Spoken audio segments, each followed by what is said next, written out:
आगो तुम आगो, जलने का समय आ गया भाई साहब। बोर्ड का पेपर आ गया, जलने का समय आ गया। कब करोगे? करेंगे करेंगे, एक दिन करके दिखाएंगे। आ गया टाइम, करके दिखाओ। आ गया समय, जागो नींद से। बच्चों, तो यहां से क्लास 10th और क्लास 12th के बोर्ड्स बहुत नजदीक आ गए हैं और आप सबके मन में एक विश होगी कि किसी तरह मेरे भी 90% आ जाएं या 95% आ जाएं। ठीक है, 90 से ज्यादा पाने में कोई बुराई तो नहीं है, कोई प्रेशर नहीं है, कोई प्रेशर नहीं है। बस फिर भी दिल को तो अच्छा लगता है ना जब 90 नंबर आते हैं, 95 नंबर आते हैं। वो रिजल्ट का दिन, वो सामने स्क्रीन पे नंबर, हा सारे परसेंटेज जोड़े 90%। तो यहां से कुछ दिन बचे हैं और हम आपके लिए कुछ टिप्स, कुछ पॉइंट्स लेके आए हैं जिसको आप यूज करोगे तो आपके परसेंटेज डेफिनेटली, अगर 80 पे है तो 90 पे पहुंचेंगे, 70 है तो 80 पे पहुंचेंगे। बस इनको अच्छे से अप्लाई करना। मैं ये भी बता दूं कि इस टॉपिक पे मैंने ऑलरेडी एक वीडियो किया है जिसका लिंक मैं डिस्क्रिप्शन दे रहा हूं। बहुत इफेक्टिव टिप्स उसमें भी बताई हैं। How to get 90% in boards physics वाला यूट्यूब पे आप सर्च कर सकते हो।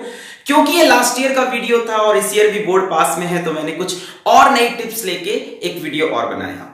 प्यारे बच्चों, मैं आपको अपने बारे में बता दूं, ईयर 2010 में मेरे क्लास 12 आईएससी बोर्ड में 93% थे। तो यानी ये चीज हमने भी अचीव अपने टाइम पे कर रखी है और वहां पे भी हमने कुछ चीज सीखी थी और कुछ चीज हमने रास्ते में सीखी। ठीक है, टीचिंग की जर्नी में। तो ये सारे पॉइंट्स आपको हम बताएंगे, इनको कहीं लिख लो, इनको कहीं लिख लो ताकि ये दिमाग से उड़ ना जाए। दिमाग अपना वॉलेटाइल है, आज सुनेगा कल सब निकल जाएगा।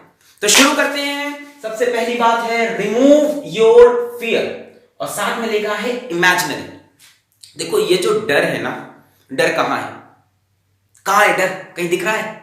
नहीं है। डर ना इमेजिनरी है, वर्चुअल है, अपने दिमाग का बनाया हुआ है। मेरे साथ बोलो, मेरे साथ बोलो। डर क्या है? इमेजिनरी है। जब भी डर लगे ना, क्या होगा, कैसा रिजल्ट आएगा, मैं कर पाऊंगा कि नहीं, दिमाग को क्या सिग्नल भेजोगे कि मेरा डर इमेजिनरी है। दिमाग को सिग्नल तो भेज दो कि भैया ये जो डर आ रहा है ये क्या है? इमेजिनरी है, इस पे ध्यान मत दो, ये असल में एग्जिस्ट ही नहीं करता।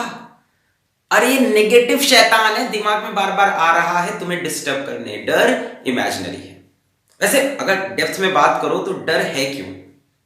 डर है क्यों? क्या डर तुमको यहां से लेकर एग्जाम तक पढ़ने का है? क्या डर तुमको कड़ी मेहनत का है? अगर ऐसा है फिर तो तुम कायर आदमी हो, फिर तो तुम डरपोक आदमी हो। नहीं, तुम्हें डर है रिजल्ट का। मानो मेरी बात, तुम्हें डर है रिजल्ट का कि रिजल्ट में क्या होगा, कैसे नंबर आएंगे, पेपर कहीं टफ तो नहीं आएगा, वो क्वेश्चन मुझसे नहीं हुआ तो। यार ये सब तो पॉसिबिलिटी है। ऐसा होगा तो क्या होगा, वैसा होगा तो क्या होगा। इसके बेसिस पे अपना प्रेजेंट खराब मत करो। जो है अभी तो काम कर लो। इस टाइम को क्यों वेस्ट कर रहे हो डर का सोच सोच कर? भगवान ना करे तुम में से किसी को, भगवान ना करे तुम्हें कोई जानलेवा बुराई बीमारी थोड़ी ना हो गई है, कोई बीमारी थोड़ी ना पकड़ ली अपने को जानलेवा की डर रहे कम मर जाएंगे। हट, छोटी सी बात है, बोर्ड एग्जाम है यार, इसको लेके डर रहे हैं तो लाइफ में क्या फिर लड़ेंगे? ये कोई डर नहीं है, इमेजिनरी डर है ये। रिजल्ट का अटैचमेंट हो रखा है तुमको रिजल्ट से, उसको छोड़ो। अपना काम करो, अपना कर्तव्य करो, अपना कर्म करो, यहां से पढ़ाई करो, फिर रिजल्ट देखा जाएगा यार। अभी जो हाथ में है वो प्रेजेंट है, तो डरना छोड़ो। जैसे ही डर का ख्याल आए, डर इमेजिनरी है। अच्छा, सेकेंड पॉइंट है break the boundaries and believe. Break the boundaries, break the boundaries. रोज सुबह उठ के खुद से बोलो ब्रेक द बाउंड्रीज। मतलब ऐसा नहीं कि घर के बाहर जाके दीवार तोड़ने लग गए, वो बाउंड्री नहीं। ब्रेक द बाउंड्रीज का मतलब, अब कई लोग ऐसे दिन भर इसी में, मेरा तो आ ही नहीं सकता, मेरे नंबर तो कभी 90 हो ही नहीं सकते, मैं कभी इतने अच्छे नंबर पा ही नहीं सकता। ये तुमने एक बाउंड्री बना के रखी है। You are the most evolved species of this planet. You are the most evolved species of this planet. इस प्लैनेट की सबसे अच्छी स्पीशी है ह्यूमन बीइंग। तुम्हारे लिए कोई बाउंड्री नहीं है। छोटा सा एग्जाम्पल, एक घोड़ा था, घोड़े के गले में एक रस्सी बंधी थी, उस रस्सी को लेके मैंने एक जगह से गाड़ दिया। रस्सी की लेंथ थी सपोज 4 मीटर। कितनी लेंथ थी? 4 मीटर। और उसको मैंने छोड़ दिया कि जाओ तुम घास चरो। मैंने उसको फील्ड पे कह दिया घास चरो। तो मैं मान लीजिए जैसे यहाँ पे घोड़े को रस्सी बंधी है 4 मीटर की, तो घोड़ा इतनी ही घास चर पाएगा ना, इतने के अंदर की। क्योंकि उसको एक बाउंड्री बंधी हुई है। अब ये फिजिकल बाउंड्री, सच में बाउंड्री है उसको, ठीक है। घोड़े के गले पर रस्सी बांध के छोड़ दिया तो 4 मीटर में जितनी घास हो सकती है वो खा रहा था। ऐसा चलता रहा 10 दिन, 15 दिन, 1 महीने। 1 महीने बाद हमने घोड़े के गले से रस्सी खोल दी, ठीक है, हमने रस्सी खोल दी। हमने कहा जाओ अब सारी घास खाओ, पर वो तो घोड़ा है, उसे लगा रस्सी बंधी हुई है, वो अभी भी गोल घूम के यही 4 मीटर के अंदर की घास खा रहा है। कितनी घास हुई है, एरिया निकाल सकते हैं कितना होगा, पाई आर स्क्वायर, आर कितना है 4, तो पाई इंटू 4 का स्क्वायर, और पूरी फील्ड पड़ी रखी है। तो यार वो घोड़ा है, तुम इंसान हो, मोस्ट इवॉल्व्ड स्पीशी, बाउंड्री है ही नहीं।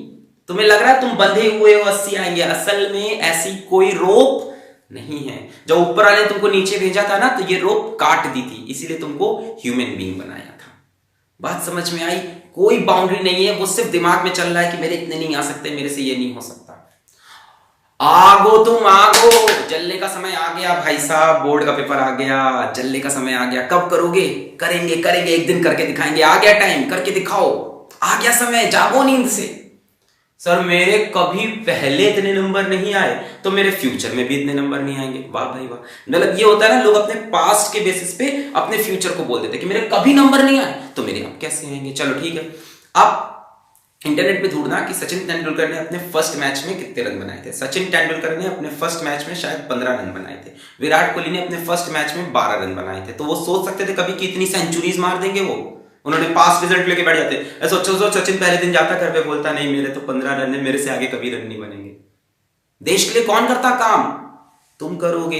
पास रिजल्ट को छोड़ो, आगे जो है उस पर काम करो। So break the boundaries. कोई बाउंड्री है ही नहीं, सब इमेजिनरी बाउंड्री है, कोई बाउंड्री नहीं है। आग हो तुम, जलो यहां से, घोड़े नहीं इंसान हो तुम।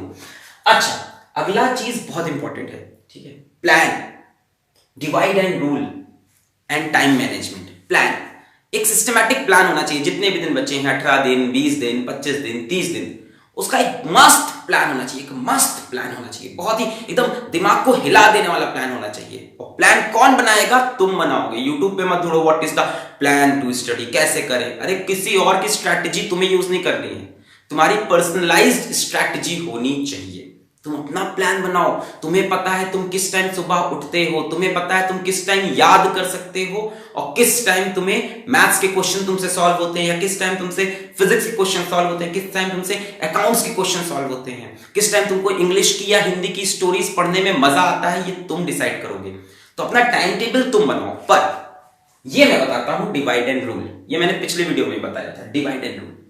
अगर आपको दिन में 8 घंटे पढ़ना है, जो कि अब आपको पढ़ना चाहिए 8 आवर्स अ डे, यहां से मतलब करना ही चाहिए 8 आवर्स अ डे, तो 8 आवर्स के लिए मैं तुमको एकदम सिंपल चीज बताता हूं। मान लेते हैं आप रात में 12 बजे सो गए।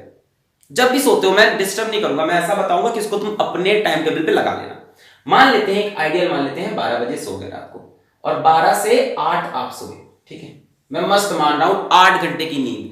भाई सो, आराम से सो, 8 घंटे की नींद सो, इतना बड़ा कोई पहाड़ नहीं तोड़ना है। 8 घंटे की नींद सो, सुबह उठो, ढिंचिक ढिंचिक पहले नाचो, जीवन है, खुश रहो, इतना लोड नहीं लेना है। अब काम करो, 8 बजे उठ गए आप, अब आप यहां 9 से 12, उसके बाद 1 से 4, उसके बाद 5 से 8, और उसके बाद 9 से 12। ध्यान दो मैंने क्या किया, मैंने बचे हुए टाइम को जिसमें तुम जाग रहे हो उसको 3-3 घंटे में ब्रेक किया, और हर बार 1-1 घंटे का बीच में इंटरवल भी दिया है। देखो ध्यान से, 12 से 8 सोए, 8 बजे उठे, 1 घंटा जो करना है करो, है ना, नाचो गाओ, वॉक पे जाओ, फ्रेश हो, अपने मॉर्निंग शेड्यूल अच्छे से मैनेज करो। 9 बजे से आप पढ़ने बैठ जाओ। 9 से 12 में 3 घंटे हैं, इसमें से इफेक्टिवली 2 घंटा पढ़ लो। 3 घंटे में से इफेक्टिवली 2 घंटा, बीच में इधर उधर डिस्टर्बेंस चलते हैं, चूहे खाने चले जाते हैं, हम लोग बहुत कुछ करते हैं। अच्छा, इसके बाद 1 घंटे का ब्रेक है, 12 से 1। अब 1 से 4 3 घंटा है, इसमें इफेक्टिवली 2 घंटा, इसमें 2, इसमें 2। इसके बाद 1 घंटे का ब्रेक, 5 से 8 में इफेक्टिवली 2 घंटा। इसके बाद फिर 1 घंटे का ब्रेक, और 9 से 12 में इफेक्टिवली 2 घंटा। 2 2 4 2 6 2 8, 8 घंटे की नींद मिल रही है आपको। हर 3 घंटे के बाद 1 घंटे का ब्रेक मिल रहा है आपको दिन भर में। 1 2 3 और 1 4, ये वाला 4 घंटे का मस्त ब्रेक मिल रहा है। और जब पढ़ रहे हैं तो 3 घंटे में से सिर्फ 2 ही घंटे की पढ़ाई चाहिए।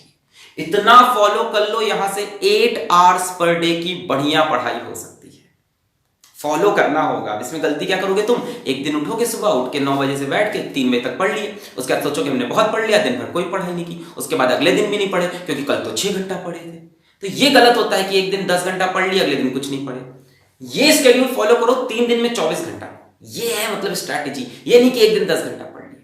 तो इसको आप अपने टाइम टेबल पे लगा सकते हो। मान लो कोई 1 बजे सोता है, 9 बजे उठता है, कोई 2 बजे सोता है, 10 बजे उठता है, कोई हो सकता है 6 घंटा सो रहा हो। 6 से 8 के बीच में जरूर सोना और रात की ही नींद लेना और दिन की नींद को अवॉइड करना। बीच में कभी सोने का मन करे तो पावर नैप लेना। क्या लेना? Power nap. और खाने के बाद मत लेना इसको कि खाना खा लिया फिर पावर नैप, नहीं। पावर नैप तब लो जैसे मान लो दोपहर 10 बजे का टाइम है, 12 बजे का टाइम है, 4 बजे का टाइम है। पावर नैप होती है 20 मिनट्स की। 20 मिनट्स आंख बंद करके लेटना है, अलार्म लगा के और फिर उठ जाना है। बढ़िया नींद मिलती है, टेंशन मत लो, अभी के लिए काम चल जाएगा। वैसे भी 8 घंटा सो रहे हो, इनफ है। तो डिवाइड एंड रूल, ये नहीं कि एक बार पढ़ना है, डिवाइड एंड रूल। देखो डिवाइड किया 3-3 घंटे में, 2-2 घंटे पढ़े और बीच बीच में 1-1 घंटे का ब्रेक भी लिया और अपने हिसाब से इसको लगा सकते हो। यार कोई रात भर पढ़ता है तो मुझे कोई दिक्कत नहीं है, मैं वो बुढ़ा टीचर थोड़ी ना एकदम की नहीं रात में आपको सोना चाहिए सुबह 4 बजे। अभी जेके रोलिंग ने रिसेंटली, जेके रोलिंग आपने सुना जिन्होंने हैरी पॉटर लिखी थी, उन्होंने कहा ये सुबह 4 बजे उठकर अपना काम करना और उससे सक्सेसफुल होना ये एक मिथ है। Are you getting me? ये सब मिथ लोगों ने एक झूठी कहानी फैला दी कि सुबह 4 बजे उठ के काम, जब तुम्हें अच्छा लगता है तब काम करो, जब तुम्हारा दिल कहता है, पर काम इतना करना है। अब आते हैं कि क्या पढ़ें, कहां से स्टार्ट करें। सर अगर मेरा कुछ कम तैयारी तो मैं कहां से स्टार्ट करूं? तो जिनकी कम तैयारी उनके लिए सबसे अच्छा है पहले प्रीवियस ईयर पेपर्स को do it do it do it do it do it do it do it do it do it, टालो मत। अभी भी कई लोग टाल रहे हैं कि मैं लास्ट में करूंगा, यही तो लास्ट है, इससे लास्ट क्या आएगा। सब सोचते हैं प्रीवियस ईयर पेपर को बाद में पढ़ाएंगे, बाद में करेंगे। हम जब कोचिंग में थे, जब हम कोचिंग क्लास ले रहे थे, हम साल भर प्रीवियस ईयर पेपर कराते थे। आई रिपीट, हम साल भर प्रीवियस ईयर पेपर कराते थे। आप लोग क्या करते हो कि लास्ट में प्रीवियस ईयर करेंगे। क्यों भाई? प्रीवियस ईयर करने से तुम्हें आइडिया होगा कि एग्जैक्टली किस तरह के क्वेश्चन पेपर में बार बार रिपीट हो रहे हैं। एक बार क्वेश्चन आएगा कि ये क्या है, फिर उससे जुड़ा हुआ, फिर उससे जुड़ा हुआ, फिर उससे जुड़ा हुआ। अपने प्रीवियस ईयर पेपर उठा के देखो, 2008 से 2018 के उठा लो, 2008 से 2018, तुम्हें मिलेगा 2009 में वही क्वेश्चन आया, 2011 में वही क्वेश्चन आया, 2013 में उसको घुमा के आसपास का क्वेश्चन आया। क्लोज क्वेश्चंस मिलेंगे एक ही तरह के, एक ही डेरिवेशन कई बार आई हुई है, एक ही तरह का न्यूमेरिकल वैल्यू चेंज होकर कई बार आया। बहुत ज्यादा हेल्प मिलने वाली है प्रीवियस ईयर से। और तुम्हें यह भी पता चलेगा कि किन बकवास चीजों पे तुम टाइम वेस्ट कर रहे थे जो पेपर में आ ही नहीं रही है। 1 नंबर की आ रही है, 2 नंबर की, उस पर तुम पूरा पूरा दिन वेस्ट कर रहे हो। जैसे इससे जुड़ा ये है मार्क्स डिस्ट्रीब्यूशन, ये दोनों जुड़ी चीजें हैं। मार्क्स डिस्ट्रीब्यूशन तुमको एक तो सिलेबस से पता चलता है क्योंकि सीबीएसई बता देता है कि कितने में कहां से कितने नंबर का आना है, और दूसरा मार्क्स डिस्ट्रीब्यूशन तुमको प्रीवियस ईयर पेपर से बहुत सही आइडिया लग जाता है कि किस तरह के क्वेश्चन पे ज्यादा नंबर आ रहे हैं, किस तरह के डेरिवेशन पे ज्यादा नंबर आ रहे हैं। अब ये थोड़ी ना करना है कोई चीज आ ही नहीं रही उसी को रात रात लेके बैठे हैं, फिर टीचर के पास भी ले जाते हो तुम लोग, सर ये आपने नहीं पढ़ाया, सर ये हमको समझ में नहीं आ रहा। ये सब करने के लिए साल भर था। स्मार्ट बनो, स्मार्ट स्मार्ट, यहां लिखा नहीं है वो पॉइंट। स्मार्ट स्टडी करनी है, हार्डवर्क तो करना ही है, साथ में स्मार्ट स्टडी करनी है। तो अगर स्मार्ट स्टडी करनी है तो आपको मार्क्स डिस्ट्रीब्यूशन देखना चाहिए चाहिए चाहिए। अब, एक दिन पहले नहीं, अब देखो क्या चीजें नहीं आ रही, उस पर टाइम वेस्ट मत करो, उसको कम पढ़ो, जो आ रहा है भैया उसको पकड़ो। सिंपल सी लॉजिक थी, सबको पता था, फिर भी मैंने आपको बताया। लास्ट है don't ignore scoring subjects. Okay, अगर आपका टारगेट ओवरऑल 90, ओवरऑल 93, 94, 95, भगवान करे आपका 93 से ऊपर आए, मुझे बहुत खुशी होगी कि मुझसे सीख कर किसी स्टूडेंट्स का मेरे से भी ज्यादा नंबर आया, मेरे को बहुत खुशी होती है। एनीवेज, तो if you cross 90, 95, if you want to, then don't ignore scoring subjects. कई बच्चे गलती करते हैं कि मैथ्स ही पढ़ रहे हैं, ठीक है, या अपना फिजिक्स ही पढ़ रहे हैं, या अपना पीसीएम पढ़ रहे हैं, या अपनी पीसीबी पढ़ रहे हैं। यार परसेंटेज पूरे रिजल्ट का होता है, एक एक सब्जेक्ट मैटर करता है। तुम स्कोरिंग सब्जेक्ट को इग्नोर मत करो। जैसे कई लोग क्या फिजिकल एजुकेशन, कई लोग क्या कंप्यूटर एप्लीकेशन, कई लोग क्या हिंदी, ये सारे स्कोरिंग सब्जेक्ट हैं, इनको इग्नोर मत करो। कंप्यूटर में to get 90 in computer is so easy when compared to get 90 in physics, chemistry और मैथ्स। कंप्यूटर में बहुत इजीली 90 मिलता है, ठीक है, फिजिकल एजुकेशन में बहुत इजीली नंबर मिलते हैं। तो ऐसे सब्जेक्ट्स को भी तैयार करो क्योंकि उसमें थोड़ी सी मेहनत करके 90 क्रॉस हो सकता है, और कम मेहनत करोगे तो 80, 70 बड़ा असर पड़ने वाला है रिजल्ट पे। तो जो छोटे छोटे नंबर ऐसे मतलब मिल रहे हैं ना, एक तरह से बट रहे हैं, मैं बोलना नहीं चाहता पर जो ये बट रहे हैं ना, इनको बटोरो, इनको बटोरो। ओवरऑल परसेंटेज बढ़ाना है तो मत पड़े रहोगे केमिस्ट्री में वो चैप्टर भी याद कर रहे हैं जो बचा हुआ था, उससे अच्छा कंप्यूटर के 4 चैप्टर और पकड़ लो, नंबर 10 मिलेगा, वहां 2 मिलेगा केमिस्ट्री का एक चैप्टर तैयार करके। ये नहीं कह रहा उसको छोड़ दो, प्रायोरिटी बता रहा हूं अपनी डिसाइड करो। Don't ignore scoring subjects. तो यहां पे इस लेक्चर को हम रैप अप करते हैं। फिर से हम बातें करते हैं रिमूव योर फियर, क्योंकि फियर इमेजिनरी है, सिर्फ दिमाग में है। तुम्हें रिजल्ट का डर है, मेहनत से मत डरो, जो है वो प्रेजेंट है, प्रेजेंट में काम करोगे तब फ्यूचर में कुछ होगा। इमेजिनरी है, शैतान है। Second point, break the boundaries. घोड़े के गले में रस्सी बंधी थी, काट दी, फिर भी वो 4 मीटर के रेडियस में ही घास खा रहा था, क्योंकि उसके दिमाग में था कि बाउंड्री है। तुम मोस्ट इवॉल्व स्पीशी हो, ह्यूमन हो, कोई बाउंड्री नहीं है। तुम जितना चाहो उतना नंबर ला सकते हो, ला सकते हो, ला सकते हो। आग हो तुम, खुद से बोलो आग हूं मैं। साथ में बोला बिलीव करो खुद पे, अपने ऊपर विश्वास रखो। प्रीवियस रिजल्ट पे असर, तुम्हारा प्रीवियस रिजल्ट से तुम्हारे फ्यूचर पे असर नहीं पड़ता। मैंने एग्जांपल दिया तुमको कि सचिन ने पहले मैच में 15 रन बनाए, उसके बाद भी सेंचुरीज हिट की, तो तुम भी कर सकते हो। कोई बड़ी चीज है ही नहीं। Plan, divide and rule, divide and rule. Subjects को भी डिवाइड एंड रूल करना है, सिर्फ टाइम को नहीं, सब्जेक्ट्स को भी डिवाइड एंड रूल करना है कि सुबह टाइम ये पढ़ूंगा, दोपहर में ये, शाम को ये। वो तुम्हारी फिजिबिलिटी के हिसाब से है। प्रीवियस ईयर पेपर जरूर करो, मार्क्स डिस्ट्रीब्यूशन जरूर देखो कि कहां से क्या आ रहा है, और स्कोरिंग सब्जेक्ट्स को इग्नोर मत करो। मेरी सारी दुआएं, सारी विशेष, सारी प्रेयर्स तुम सबके साथ हैं। I wish you all the very best.